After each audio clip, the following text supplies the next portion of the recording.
അതാണ് സാഹചര്യം. ഒപ്പം തന്നെ മറ്റൊരു പ്രധാനപ്പെട്ട കാര്യം, ഈ ബലാത്സംഗ കേസിൽ നടൻ സിദ്ദിഖിന്റെ ചോദ്യം ചെയ്യൽ വൈകുന്നു എന്ന സാഹചര്യം കൂടിയുണ്ട്. സുപ്രീം കോടതിയിൽ മുൻകൂർ ജാമ്യാപേക്ഷ നൽകിയിട്ടും പ്രത്യേക അന്വേഷണ സംഘം ചോദ്യം ചെയ്യലിന് ഇതുവരെ നോട്ടീസ് നൽകിയിട്ടില്ല.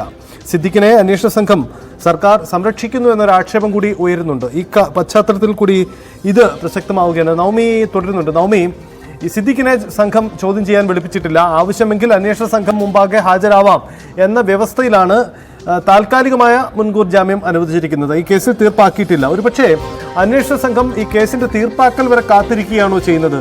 അങ്ങനെയെങ്കിൽ അത് സിദ്ദിഖിന്റെ ഒരു സംരക്ഷണം ഒരുക്കലായി മാറുകയില്ല.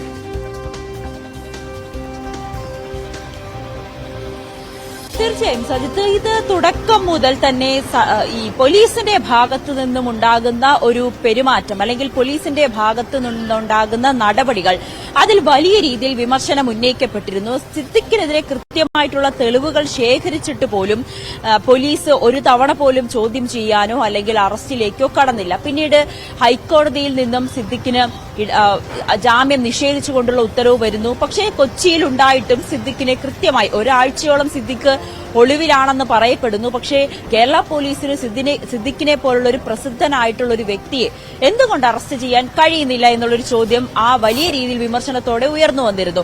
പിന്നീട് സുപ്രീം കോടതിയിലേക്ക് പോകുന്നതിന് ഉള്ള സാവകാശം അന്വേഷണ സംഘം നൽകുന്നു. ആ സാവകാശത്തിൽ പോലും ഈ ഇടക്കാല ജാമ്യം അനുവദിച്ച് 2 ആഴ്ചത്തേക്ക് അറസ്റ്റ് തടഞ്ഞിട്ടുള്ള ഒരു ഉത്തരവ് സുപ്രീം കോടതിയുടെ ഭാഗത്തു നിന്ന് വന്നിട്ട് തന്നെ ഇപ്പോൾ 4 ദിവസങ്ങൾ കഴിഞ്ഞു. പക്ഷെ എന്തുകൊണ്ടാണ് ഇപ്പോഴും അന്വേഷണ സംഘം ഒരു ചോദ്യം ചെയ്യാനോ അല്ലെങ്കിൽ ചോദ്യം ചെയ്യാൻ ഒരു നോട്ടീസ് പോലും സിദ്ദിഖിന് അയക്കുന്നില്ല? ഈ മുൻകൂർ ജാമ്യം, ഇടക്കാല ജാമ്യം നൽകിയതിനു ശേഷം പിറ്റേ ദിവസം സിദ്ദിഖ് തന്റെ അഭിഭാഷകന്റെ ഓഫീസിലേക്ക് വരുന്ന ദൃശ്യങ്ങളടക്കം മാധ്യമങ്ങൾ നൽകിയതാണ്.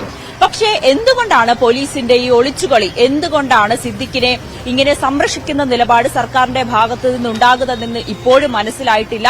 ഏറ്റവും പ്രധാനപ്പെട്ട കാര്യം, അതിജീവിതകൾക്കൊപ്പമാണ് സർക്കാർ എന്ന് പറയുന്ന അതേ സാഹചര്യത്തിൽ തന്നെയാണ് കുറ്റാരോപിതരായിട്ടുള്ള കൃത്യമായിട്ടുള്ള തെളിവുകളുള്ള സിദ്ദിഖിനെ പോലുള്ള ഒരു പ്രതിയെ സംരക്ഷിക്കുന്ന രീതി സർക്കാരിന്റെയും പോലീസിന്റെയും ഭാഗത്തു നിന്നും ഉണ്ടാകുന്നത്. ഇപ്പോഴും നോട്ടീസ് അയച്ചിട്ടില്ല എന്നാണ് നമുക്ക് അറിയാൻ കഴിയുന്നത്. സിദ്ദിഖ് ആലുവയിലെ തന്റെ വീട്ടിൽ ഇപ്പോഴുമുണ്ട്.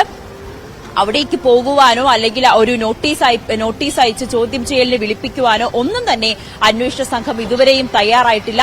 അതിജീവിത ഇതിനോടകം തന്നെ രംഗത്തെത്തി പറയുന്ന സാഹചര്യമുണ്ടായി. സിദ്ദിഖിനെ സംരക്ഷിക്കുന്ന നിലപാടാണ്. കൃത്യമായിട്ടുള്ള തെളിവുകൾ നശിപ്പിക്കുന്നതിനു വേണ്ടി, ഡിജിറ്റൽ തെളിവുകളടക്കം നശിപ്പിക്കുന്നതിനു വേണ്ടി സിദ്ദിഖിന് സാഹചര്യം ഒരുക്കി കൊടുക്കുന്ന രീതിയാണ് സർക്കാർ പോലീസിന്റേതെന്ന് രൂക്ഷമായി അതിജീവിത തന്നെ വിമർശിക്കുന്നുണ്ടായിരുന്നു. ഈ പ്രത്യേക അന്വേഷണ സംഘത്തിൽ തനിക്ക് വിശ്വാസമില്ല എന്നുകൂടി അതിജീവിത പറഞ്ഞു വെക്കുന്നുണ്ട്. അതിനിടയിലാണ് ഇത്രയും ദിവസമായിട്ടും സിദ്ദിഖിനെ ചോദ്യം ചെയ്യാൻ പോലും അന്വേഷണ സംഘം വിളിപ്പിക്കാത്തത്. സജിത്, സിദ്ദിഖിന് സർക്കാർ സംരക്ഷണം ഒരുക്കുന്നു എന്ന വിമർശനം ഉയരുകയാണ്. കാരണം ഇതുവരെയും അന്വേഷണ സംഘം നോട്ടീസ് നൽകി വിളിപ്പിച്ചിട്ടില്ല എന്നതാണ് പശ്ചാത്തലം.